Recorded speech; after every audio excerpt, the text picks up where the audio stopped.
ಪಕ್ಕದ 1.5 ಕಿಲೋಮೀಟರ್ ವ್ಯಾಪ್ತಿಯಲ್ಲಿ ಕಾವೇರಿ ನದಿ ಹರಿಯುತ್ತದೆ.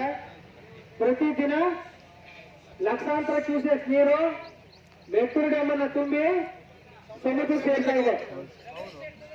ನಾವು ಕೇಳ್ತಾ ಇರ್ತಕ್ಕಂಥದ್ದು, ನಮ್ಮ ಭಾಗದಲ್ಲಿ ಏನು ನೀರಿನ ಸಮಸ್ಯೆ ಇದೆ, ಈ ಭಾಗದಲ್ಲಿ ಇರ್ತಕ್ಕಂಥ ರೈತರು ಏನೀಗ 12-15 ಜಿಲ್ಲೆಗಳಿಗೆ ಮೇಟೂರು ಡ್ಯಾಮಿಂದ ಕುಡಿಯೋ ನೀರನ್ನ ಒದಗಿಸ್ತದೋ, ಆ ಮೇಟೂರು ಡ್ಯಾಮ್ ಅನ್ನ ಕಟ್ಟಂಕ ಭೂಮಿ ಕಳ್ಕೊಂಡು ಬಂದಿರ್ತಕ್ಕಂಥ ಜನ, ಇದನ್ನ ನಾವು ಅರ್ಥ ಮಾಡ್ಕೋಬೇಕು. ನಾವು ನೀರು ಕೇಳ್ತಾ ಇರ್ತಕ್ಕಂಥದ್ದು ಯಾವುದೇ ತರದ ತಪ್ಪು ಇಲ್ಲ. ನೀರು ಎಲ್ಲರ ಸೊತ್ತು. ಪ್ರಕೃತಿ, ಗಾಳಿ, ಬೆಳಕು, ನೀರು ನಮ್ಮ ಕೊಟ್ಟಿರ್ತಕ್ಕಂಥ ಕೊಡುಗೆ. ಇದಕ್ಕೆ ಯಾರು ಕೂಡ ತೆರಿಗೆಯನ್ನ ಕಟ್ಟಬಾರದು. ಉಚಿತವಾಗಿ ಭಗವಂತ ನಮ್ಗೆ ಕೊಟ್ಟವನ್ನ ನಾವು ಅದನ್ನ ಒಳ್ಳೆ ರೀತಿಯಲ್ಲಿ ಬಳಸಬೇಕಾಗಿದೆ. ಆದ್ರೆ ಇಷ್ಟು ವರ್ಷ ಆದ್ರೂ ಕೂಡ ಸರ್ಕಾರಗಳು ನಮಗೆ ಮೂಲಭೂತವಾದ ಏನು ಸಂವಿಧಾನ ಏನೇನು ಮೂಲಭೂತವಾದ ಒಂದು ಹಕ್ಕುಗಳನ್ನ ಕೊಟ್ಟಿದೆ, ಅದನ್ನ ಸರ್ಕಾರ ಕಸಿದುಕೊಂಡದ ಅಂತ ನಾವು ಈಗ ಭಾವನೆ ವ್ಯಕ್ತಪಡಿಸಬೇಕಾಯ್ತದೆ. ಯಾಕಂತಂದ್ರೆ 40,000 ಜನಸಂಖ್ಯೆ ಮೇಡಮ್ ಅಲ್ಲಿರೋದು. 40,000 ಜನಸಂಖ್ಯೆ 3 ಪಂಚಾಯಿತಿಯಿಂದ ಎಷ್ಟು ಬೆಳೆಯನ್ನು ಬೆಳಿಬಹುದು, 1000 ಎಕರೆನಲ್ಲಿ ಎಷ್ಟು ಜನರಿಗೆ ಉದ್ಯೋಗವನ್ನು ಕೊಡಬಹುದು, ಎಷ್ಟು ಜನರಿಗೆ ದೇಶಕ್ಕೆ ಆಹಾರವನ್ನು ಒದಗಿಸಬಹುದು ಅನ್ನೋದನ್ನ ಎಲ್ಲರೂ ಆಲೋಚನೆ ಮಾಡಬೇಕಾಯ್ತದೆ ಇದ್ರ ಬಗ್ಗೆ.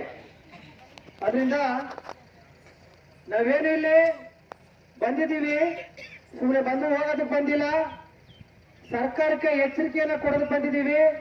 ಸರ್ಕಾರದ ಪ್ರತಿನಿಧಿಯಾಗಿ ತಹಸೀಲ್ದಾರ್ ಅವರಿದ್ದಾರೆ. ನಾವು ಕೂಡ ತಹಸೀಲ್ದಾರ್ಗೆ ಕಳೆದ 28ನೇ ತಾರೀಕೆ ಮನವಿಯನ್ನ ಮಾಡಿದ್ವಿ.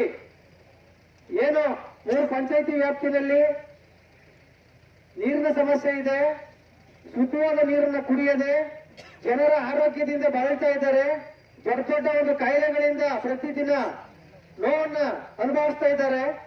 ಅದರಿಂದ ಸಂಬಂಧಪಟ್ಟಂತ ಜಿಲ್ಲಾಧಿಕಾರಿಗಳು, ಅರಣ್ಯ ಇಲಾಖೆಗೆ ಸಂಬಂಧಪಟ್ಟಂತ ನಮ್ಮ ಕಾವೇರಿ ವನ್ಯಜೀವಿ ಡಿಸಿಎಫ್, ಮಲೆ ಮಹದೇಶ್ವರ ವನ್ಯಜೀವಿ ಡಿಸಿಎಫ್ ಬರಬೇಕು.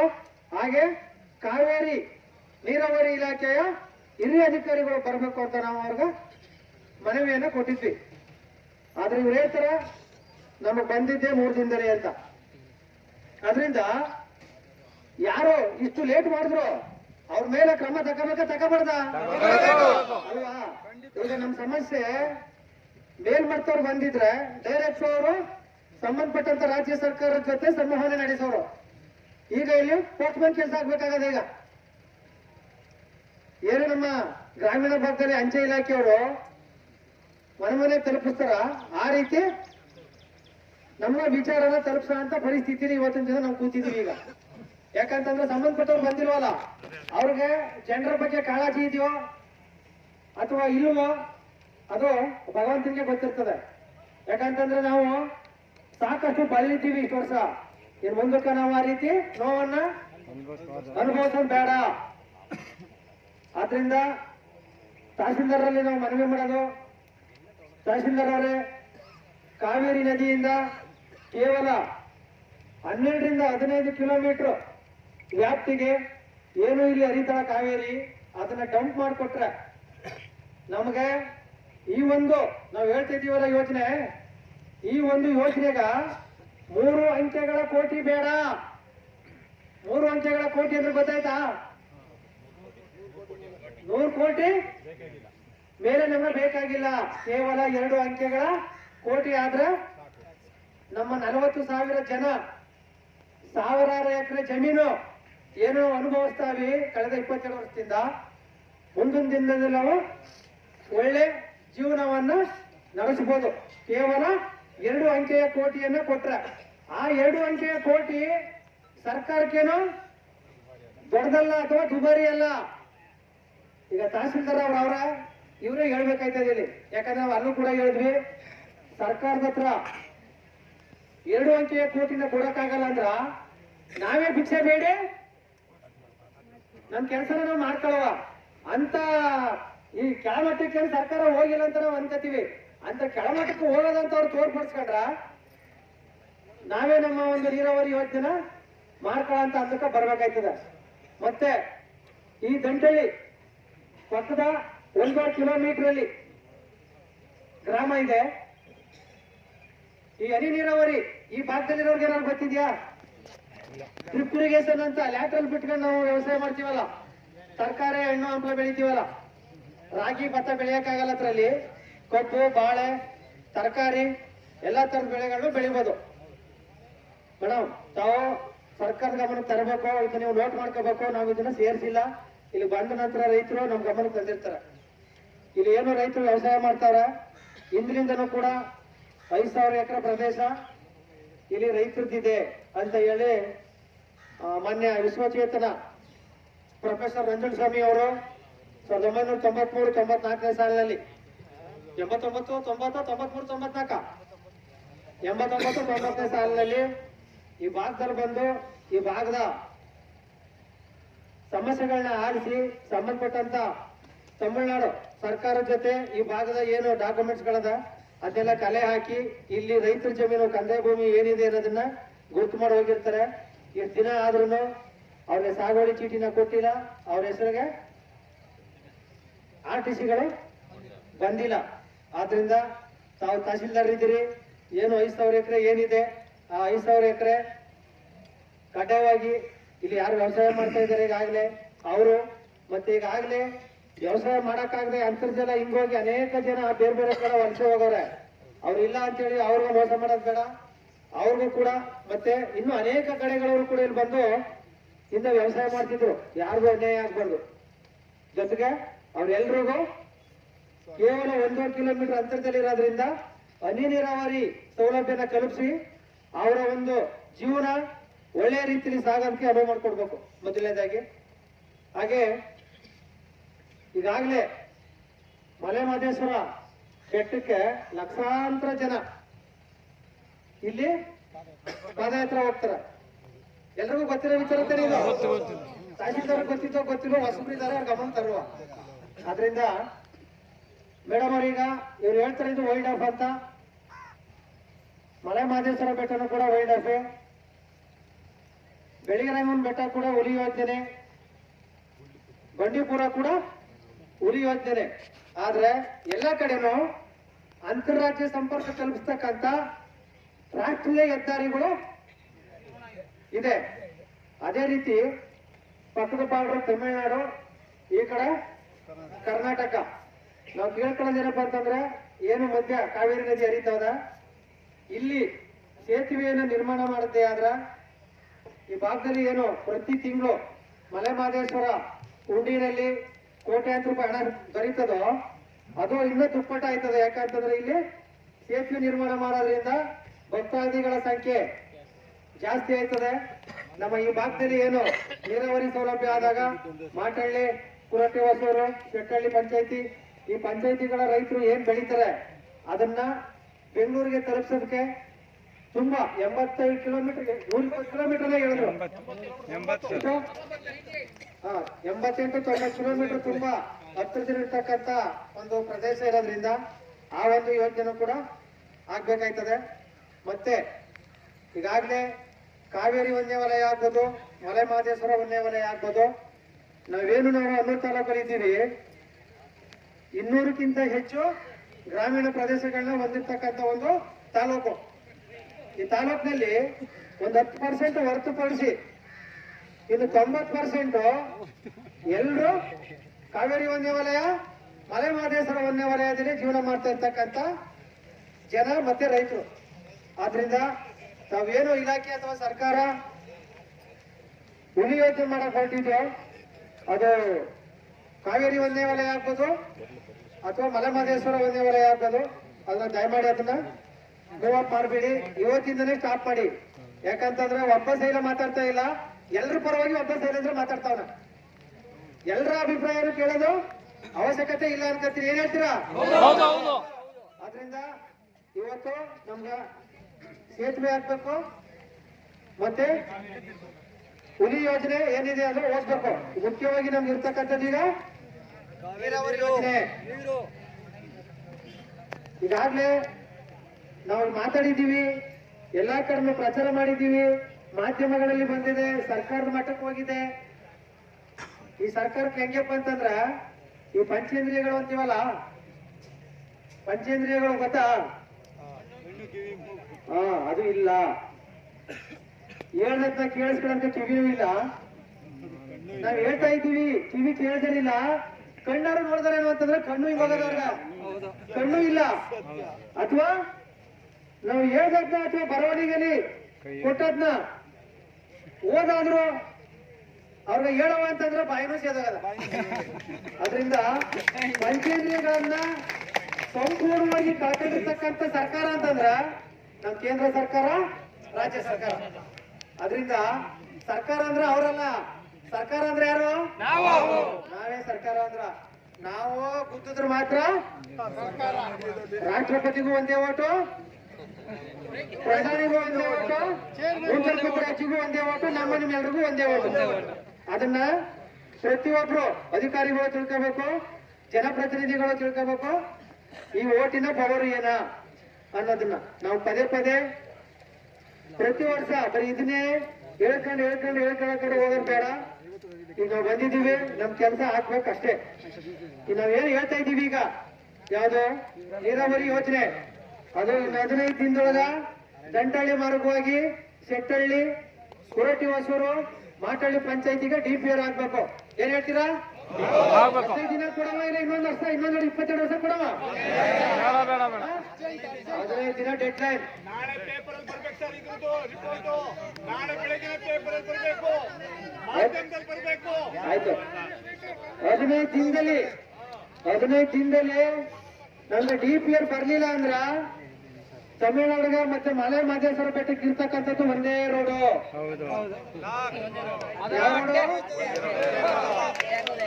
ಅದು ಸಂಪೂರ್ಣ ತಿಂಗಳು 12 ಆಗ್ಲಿ ಯಾವುದೇ ಕಾರಣಕ್ಕೂ ನಾವು ಕದಲಲ್ಲ. ನಮ್ಗೆ ನೀರ್ ಬೇಕು. ನಾವೇನು ನಿಮ್ ಭಿಕ್ಷೆ ಕೇಳ್ತಾ ಇಲ್ಲ, ಅಥವಾ ನೀವು ಅಕ್ರಮವಾಗಿ ಮಾಡಿರ್ತಕ್ಕಂಥ ಆಸ್ತಿ ಕೇಳ್ತಾ ಇಲ್ಲ. ನಾವು ದುಡಿತಕ್ಕಂಥ ನಾವು ಲಕ್ಷಾಂತರ ರೂಪಾಯಿ ಬಂಡವಾಳ ಹಾಕಿ ಕೊರೆಸಿರ್ತಕ್ಕಂಥ ಬೋರ್ಗಳಲ್ಲಿ ಅಂತರ್ಜಲ ಮಟ್ಟ ಏರೋದಕ್ಕೆ ನಾವು ನೀರನ್ನ ಕೇಳ್ತಾ ಇದೀವಿ ಅಷ್ಟೇ. ನಾವೇನು ಬಾಟ್ಲು ಮಾಡ್ಕೊಂಡು ಮಾಡ್ತಾ ಇಲ್ಲ.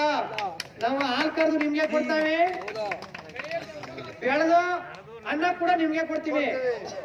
ಆದ್ರಿಂದ ಈ ವಿಚಾರದಲ್ಲಿ ರಾಜಿ ಅಂತೂ ಇಲ್ಲ. ಈಗ ತಹಸೀಲ್ದಾರ್ ಬಂದವ್ರೆ. ಮತ್ತೆ ಮೇಡಮ್, ಈ ಭಾಗದಲ್ಲಿ SF ಅವ್ರು ಕವಿತೀರಿ, ಹಂದಿಗಳ ಅವಳಿ ತುಂಬಾ ಇದೆ. ಹಂದಿಗಳ ಅವಳಿ ತುಂಬಾ ಇದೆ. ನಮ್ಮ ಜಿಲ್ಲಾ ಉಸ್ತುವಾರಿ ಸಚಿವರು ಇದ್ರು, ಮಾಧವ ಪ್ರಸಾದ್ ಅಂತ. ಹೊಸದಾಗಿ ಮಿನಿಸ್ಟರ್ ಆದಾಗ ಅವ್ರ ಚೇಂಬರ್ಗ ನಾನು ಮತ್ತೆ ನಮ್ಮ ಸ್ನೇಹಿತರುಗಳು ಹೋದ್ವಿ. ಏನ್ ಕೇಳಿದ್ವಿ? ನಮ್ಮ ಮೊದಲನೇ ಬೇಡಿಕೆ ಇದ್ದದ್ದೆ, ಸಾರ್ ನಮ್ಮ ಜಿಲ್ಲೆಯಲ್ಲಿ ಅರಣ್ಯಕ್ಕಿಂತ ರೈತರ ಜಮೀನುಗಳಲ್ಲೇ ಹಂದಿಗಳು ಹೆಚ್ಚು ವಾಸ ಮಾಡ್ತಾ ಇವೆ. ಇದರಿಂದ ಲಾಭಕ್ಕಿಂತ ನಷ್ಟನೇ ಜಾಸ್ತಿ. ಇದನ್ನ ಕೊಲ್ತಕ್ಕಂತ ಒಂದು ಆದೇಶನ ಮಾಡಿಸ್ಕೊಡಿ ಅಂತ ಕೇಳಿದ್ವಿ. ಆ ಪುಣ್ಯಾತ್ಮ ಒಬ್ಬ ಕ್ಯಾಬಿನೆಟ್ ಮಿನಿಸ್ಟರು, ಜಿಲ್ಲಾ ಉಸ್ತುವಾರಿ ಮಂತ್ರಿ ಅನ್ನೋದಕ್ಕಿಂತ ಒಬ್ಬ ರಾಜ್ಯ ಕ್ಯಾಬಿನೆಟ್ ಮಿನಿಸ್ಟರು. ಯಾರನ್ನಪ್ಪ ಕೇಳ್ಬೇಕು ಇದ್ರ ಬಗ್ಗೆ? ಹಂದಿಗಳು ಈ ತರ ಮೇಯ್ತಾವಲ್ಲ, ಇದನ್ನ ಅವಾಯ್ಡ್ ಮಾಡಕ ಉತ್ತರನ ಯಾರ ಹತ್ರ ಕೇಳ್ಬೇಕು? ಸಂಬಂಧಪಟ್ಟಂತ IAS ಅಧಿಕಾರಿ ಹತ್ರ ಅಲ್ವಾ? ನಮ್ಮ RF ಕೇಳ್ತಾರ, ಫೋನ್ ಮಾಡಿ. RF ರೈತರು ಈ ರೀತಿ ಬಂದವರ ವಿಧಾನಸೌಧಕ್ಕ ಏನ್ ಹೇಳವ? ಇನ್ನವರು ನನ್ಗನ್ನಿಸ್ತು LKG ಅವರ ಅಂತ. ಅವರು ಒಂದು ಪದವಿ ಅಂತ ಇದ್ದಿದ್ರೆ ಅವ್ರ ಮನಸ್ಸಲ್ಲಿ ಅದು ಇರ್ತಿತ್ತು. ಆಯ್ತು, ಹೋಯ್ತು, ಆದೇಶ ಬಂತು. ಆದೇಶ ಏನಂತ ಬಂದಿರ್ಬೋದು? ಆದೇಶ? ನೀವು ರೈತರು, ಫಾರೆಸ್ಟ್ ಅವರ ನಾನು ವೆಟರ್ನರಿ ಡಾಕ್ಟರ್ ಅನ್ಕೇಳಿ, ನೀವು ನಿಮ್ ಬೆಳೆ ಮೇಯಕ್ ಬತ್ತಲ್ಲ ಹಂದಿ, ಆ ಹಂದಿ ಬೆಳೆ ಬೇಯ್ತಿದಾಗ ನೀವು ಅದನ್ನ ಹೊಡೆಯಂಗಿಲ್ಲ. ನೀವು ಫಾರೆಸ್ಟ್ ಅವ್ರಿಗೆ ತಿಳಿಸ್ಬೇಕು. ಫಾರೆಸ್ಟ್ ಅವ್ರಿಗೆ ಗನ್ ಕೊಟ್ಟಲ್ಲ ಸರ್ಕಾರ. ಫಾರೆಸ್ಟ್ ಅವ್ರಿಗೆ ಏನ್ ಕೊಟ್ಟಿತ್ತು?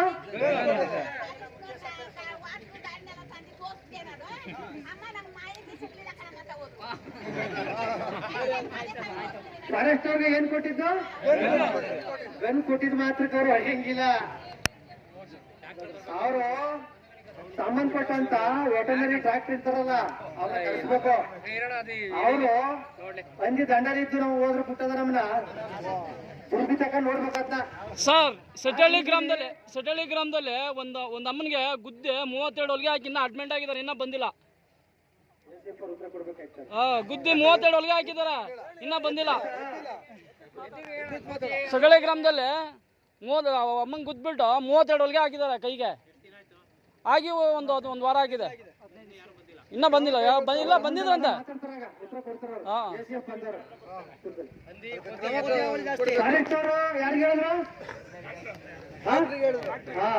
ಡಾಕ್ಟ್ರು ಹೊಸ ಇಟ್ಕೊಂಡಿದ್ದೀವಿ. ಅವ್ರು ಬರೋದು ಅಂದಿನ ಏನಕ್ಕೆ ಗೊತ್ತವ್ರು ಬರೋದು, ಅದು ಬಸ್ರಿಯಾಗಿದ್ದ ಬಸ್ರಿಯಾಗಿಲ್ವ ಅಂತ ಪರಿಶೀಲನೆ ಮಾಡೋದ. ಇದು ಇವ್ರ ಆದೇಶ. ಯಾರ ಆದೇಶ? ಸರ್ಕಾರದ ಆದೇಶ. ನಾವ್ ಅದಕ್ಕೆ ಹೇಳಿತ್ತು, ಇವ್ರು LKG ಓದಿದಾರೋ ಪದವಿ ಮಾಡಿದಾರೋ. ನಾನು ಫಾರೆಸ್ಟ್ಗೆ ಹೇಳಿ, ಫಾರೆಸ್ಟ್ ಡಾಕ್ಟ್ರಿಗೆ ಹೇಳಿ, ಡಾಕ್ಟ್ರು ಅದು ಪ್ರೆಗ್ನೆನ್ಸಿ ಅಂತ ಪರೀಕ್ಷೆ ಮಾಡಿ ಅದು ಪ್ರೆಗ್ನೆನ್ಸಿ ಅಲ್ಲ ಅಂತ ಗೊತ್ತಾದ್ಮೇಲೆ ಗುಂಡಿಡ್ಬೇಕು ಅಂತ ಅಲ್ಲಿ ತನಕ ತಮ್ಮ ಕಾಯ್ಕೊಂಡದ. ಕಾಯ್ದೆ ನಾವು ಒಪ್ಪೋದ ಮೇಡಮ್ ಅವ್ರೆ, ACF ಅವ್ರೆ ಒಪ್ಪೋದ? ಆ ಕಾಯ್ದೆ ಇದ್ದದ ಇಲ್ವಾ ನೋಡಿ, ಒಪ್ಕೋತವ್ರ ಆಯ್ತಾ. ಈಗ ನಮ್ಮ ಗ್ರಾಮೀಣ ಭಾಗದಲ್ಲಿ ನವಿಲುಗಳು ನಮ್ಮ ರಾಷ್ಟ್ರ ಪಕ್ಷಿ. ಇವತ್ತು ಹೊರಕಾವು ನಾವು ಸಣ್ಣವರಾಗಿದ್ದಾಗ ಝೂಗ್ ಹೋಯ್ತಿದ್ದೋ ನೋಡೋದಕ್ಕ, ನಾವು ದೊಡ್ಡವರಾಗಿ ಬೆಳೆದ ಮೇಲೆ ಈಗೆಲ್ಲ ಊರಿಗೆ ಬಂದ್ಬಿಟ್ಟವು. ಕಾಡ್ಗಂತೂ ಹೋಯ್ತಿರ್ಲಿಲ್ಲ, ಝೂಗ್ ಹೋಯ್ತಿದ್ದೋ. ಈಗೆಲ್ಲ ಗ್ರಾಮೀಣ ಭಾಗದಲ್ಲಿ ಅದ. ರಾಷ್ಟ್ರೀಯ ಪಕ್ಷಿ ಅಂತ ಸುಮ್ಮನೆ ಇರ್ಬೇಕಾಗದ. ಆದ್ರೆ ಅವು ಮಾಡ್ತಕ್ಕಂತ ಕಿರುಕುಳ ರೈತರಿಗೆ ಅಷ್ಟಿಷ್ಟ ಇಲ್ಲ. ಈ ಏನೇನ್ ಕಾಡು ಪ್ರಾಣಿಗಳದ, ಇಲಿ, ಅಳಿಲು, ತೀರ, ಪ್ರತಿಯೊಂದು ಹಾವು ಎಲ್ಲ ಕೂಡ ಅದೆಲ್ಲ ಅರಣ್ಯದಲ್ಲೇ ಇರ್ಬೇಕು. ಈ ಮಾತಿನ ಯಾಕೆ ಹೇಳ್ತಾವ್ನಿ ಅಂದ್ರ, ಮೊನ್ನೆ ಉಸ್ತುವಾರಿ ಸಚಿವರು, ಅರಣ್ಯ ಸಚಿವರು ಹೇಳಿದ್ರಲ್ಲ ದನ ಕರುಗಳ ಬಿಡ್ಬೇಡಿ ಅಂತ. ಇವ್ರ ಕೈಲಾದ ತಡೆಯಕಾತ? ತಡೆಯಕಾಯ್ತಂತ ಹೇಳಿ. ಈಗ ನಾಳೆಯಿಂದ ನಾವು ಕಾಡ್ಗ ದನ ಬಿಡಲ್ಲ.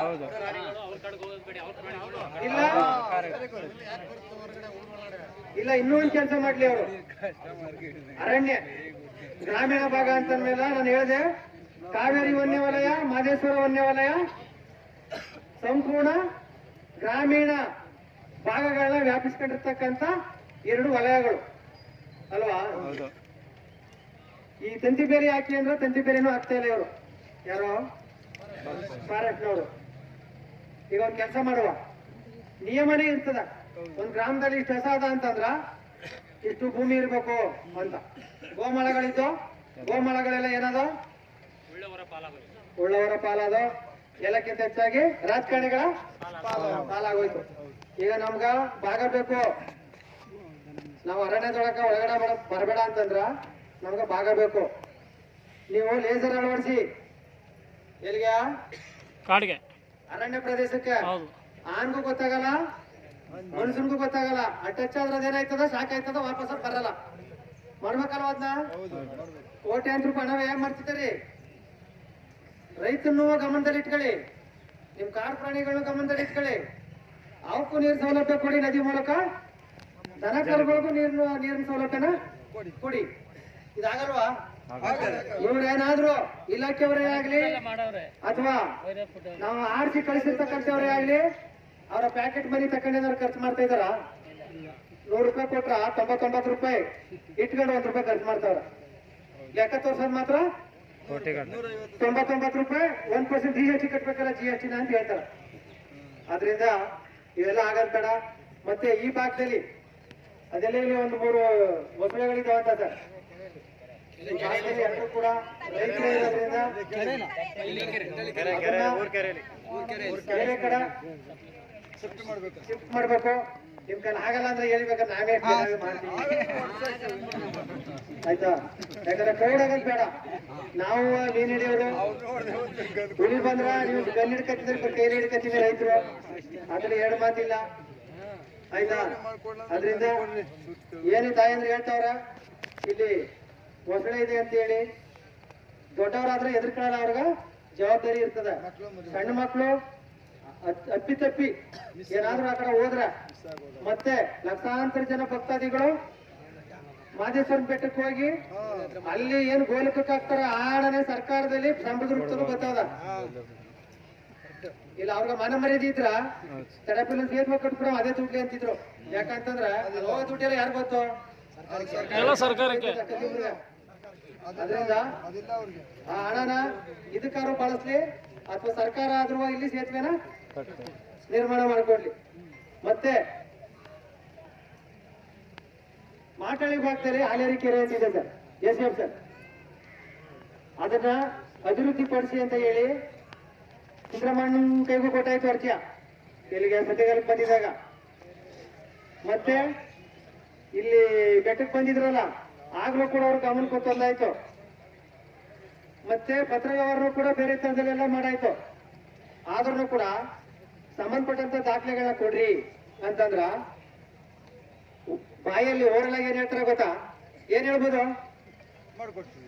ಏನ್ ಹೇಳ್ಬೋದು? ದಾಖಲೆ ಕೇಳಿದ್ರೆ ಮಾಹಿತಿ ಹಾಕ್ಲಿ.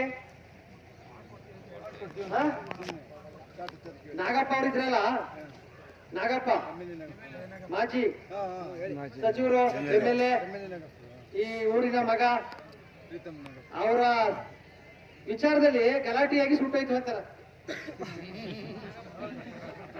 ಅಂದ್ರ ಬರೀ ಫಾರೆಸ್ಟ್ ಇಲಾಖೆ ಮಾತ್ರ ಇತ್ತ ಅದು, ಅಥವಾ DCF ಆಫೀಸು, ACF ಆಫೀಸು, ಅಥವಾ ನಮ್ಮ ಪಕ್ಕದ ರಾಜ್ಯದಿಂದ ನಾವು ಕೊಯಂಬತ್ತೂರು ಡಿಸ್ಟಿಕ್ ಇದ್ದಾಗ ಇದ್ವಲ್ಲ ಅಲ್ಲಿ ಸೇರ್ಕೊಂಡಿದ್ದು ಏನಾದ್ರು ಇರ್ಬೇಕಲ್ವಾ? ಮಾಹಿತಿಲಿ ನಾವು ಕೊಡ್ರಪ್ಪ ಮಾಹಿತಿನ ಅಂತ ಕೇಳಿದ್ರ ಯಾವುದೇ ದಾಖಲೆಗಳು ಇಲ್ಲ ಅಂತ ಕೊಡ್ತಾರಲ್ಲ, ಸರ್ಕಾರಿ ದಾಖಲೆಗಳನ್ನ ಇವ್ರಿಗೂ ಗೊತ್ತು, ತಹಶೀಲ್ದಾರ್ಗೂ ಗೊತ್ತಿರ್ತದೆ, ACF ಗೊತ್ತಿರ್ತದೆ. ಸರ್ಕಾರಿ ದಾಖಲೆಗಳು ಇದ್ದು ಇಲ್ಲ ಅಂತ ಹೇಳೋದು ಅಪರಾಧ. ಇಲ್ಲ ಅಂದ್ರೂ ಸರ್ಕಾರಿ ದಾಖಲೆಗಳು ಇಲ್ಲ ಅಂತ ಹೇಳೋಕೆ ಇವ್ರಿಗೆ ಅಧಿಕಾರನೇ ಇಲ್ಲ. ಆ ರೀತಿ ಏನಾದ್ರು ಹೇಳ್ಬಿಟ್ರ ಇವ್ರಿಗ ಮುದ್ದ ಮುರಿಯೋದು ತಪ್ಪಿದ್ದಲ್ಲ. ಮುದ್ದ ಮುರಿಯೋದಂದ್ರೆ ಗೊತ್ತಾ? ಇವ್ರು ಕೇಳಿ ಗೊತ್ತಿರ್ತೇವ್ರಿಗ ಯಾವುದೇ ಕಾರಣಕ್ಕೂ ಮಾಹಿತಿ ಹಕ್ಕಲ್ಲಿ ಸರ್ಕಾರಿ ಆಸ್ತಿ ಕಳೆದೋಗಲ್ಲ ಅಂತ ಹೇಳೋದಕ್ಕ ಉತ್ತರನೇ ಇಲ್ಲ. ನಾವು ಮಾನವೀಯತೆಯಿಂದ ನೋಡ್ಬೇಕಾಗದ ಅಷ್ಟೇ. ಇಲ್ಲ ಗೊತ್ತಿಲ್ಲದೆ ಏನಾರು ಮುಂಡ ಮಗ ಮಾಡ್ಬಿಟ್ಟೇನೆ ಹೆಂಗ? ಇವ್ರು ಗೊತ್ತಿಲ್ಲ ಅಂದ್ರ ಉಳ್ಳವ್ರ ತಮಾರುವ ಕೇಳಿ ಮಾಹಿತಿನ ಪಡ್ಕೊಳ್ಳೋ. ಯಾಕಂದ್ರೆ ಎಲ್ಲ ಜೊತೆಲೆ ಇರ್ತೀವಿ. ಅವ ಮುದ್ದ ಮುರಿಯೋದ್ನ ಯಾಕಂತಂದ್ರ ಈ ಮುಂಡ ಮಗ ಯಾರಪ್ಪ ನನ್ ಗಂಡಿನ ಮೇಲೆ ಈ ರೀತಿ ಕಂಪ್ಲೇಂಟ್ ಕೊಟ್ರವ ಅಂತ ನಮ್ಮ ಅಕ್ಕಂಗರೇ ನಮ್ಮ ಮೇಲೆ ಸಾಪ ಹಾಕ್ತಾರ ಅಲ್ವಾ? ಅವ್ರೇನ್ ಬೇರೆಯವರಲ್ಲ, ಅಧಿಕಾರಿಗಳು. ಕೆಲವರು ಅಧಿಕಾರಿಗಳ ಮಕ್ಳಿರ್ತಾರೆ, ಕೆಲವರು ರಾಜಕಾರಣಿಗಳ ಮಕ್ಳಿರ್ತಾರೆ, ಮೂಲ ರೈತರ ಮಕ್ಳೇ ಆಗಿರ್ತಾರೆ. ಮೂಲ ಈ ದೇಶದ ಯಾವುದೇ ವ್ಯಕ್ತಿ ಬಂದಿರ್ತಕ್ಕಂಥದ್ದೇ ರೈತ ಕುಟುಂಬದಿಂದ. ಆದ್ರಿಂದ ಈಗ